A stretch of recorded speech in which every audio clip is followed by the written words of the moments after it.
কোরআনের প্রথম কথা হচ্ছে পড়ো আর নিজের জীবন গড়ো, ঠিক কি না? পড়তেই হবে আপনাকে, না পড়ে উপায় নাই। যখন যে অবস্থায় থাকবেন পড়বেন। জীবনে আমি আমার একটা কিছু মটো আছে, লক্ষ্য, এটাকে খেয়াল করে আমি চলি। বিষয়টা হচ্ছে এরকম যে আমি কখনো হারি না, আমি হয় জিতি নয় শিখি, এরকম একটা অ্যাটিটিউড রাখবেন যে শিখতে আমাকে হবেই, কিন্তু হেরে যাব না আমরা। চিল্লায় বলেন ঠিক কিনা? এবং শিখাটাই আপনাকে মুক্তি দিতে পারে।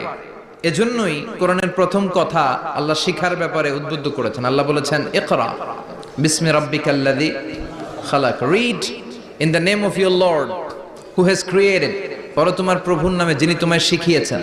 এজন্য পড়তে হবে, জানতে হবে। আসেন আমরা সরাসরি মহাবিশ্বের মহাবিশ্বয় মহাগ্রন্থ আল কোরআন থেকে শুনি। উদ্দেশ্য হচ্ছে যে আমরা